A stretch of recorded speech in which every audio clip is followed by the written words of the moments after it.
कैसे देखते हो, क्या लगता है आपको, क्या कहना है? देखिए, ये एक बहुत पुराना चैरिटेबल एक इंस्टीट्यूशन है।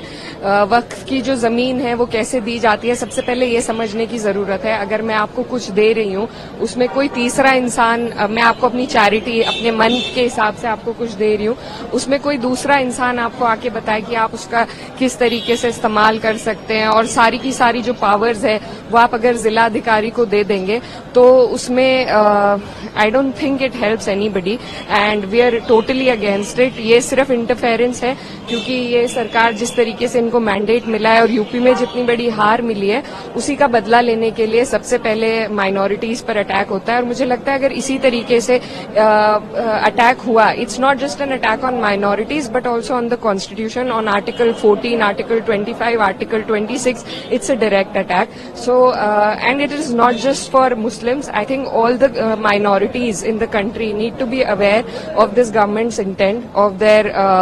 intent to interfere with one's personal beliefs and religious institutions. So I think this is not what my country stands for. This is not what my constitution stands for, and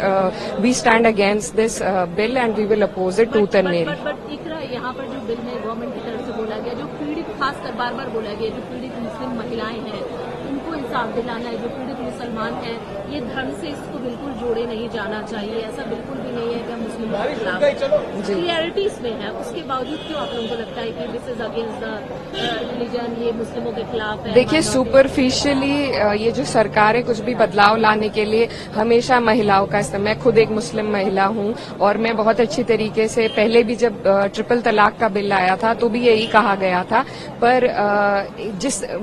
मेरी मांग भी थी, मैंने minister of education से मांग करी थी कि आप अगर महिलाओं के लिए कुछ करना चाहते हैं तो आप उन्हें पहले पढ़ाइए, और अगर ये उसमें महिलाओं को इंक्लूड करना चाहते हैं, वो एक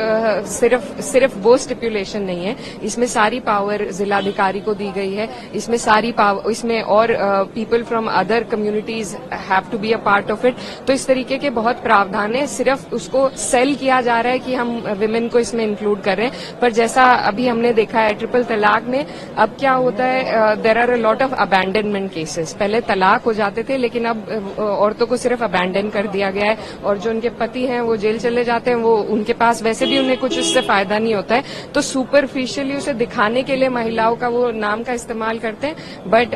इंटेंट जो उनकी है वो पूरा विपक्ष, पूरा देश और सब लोग समझते हैं, and I think all the minorities of this country are together in it and we will oppose it. Thank you.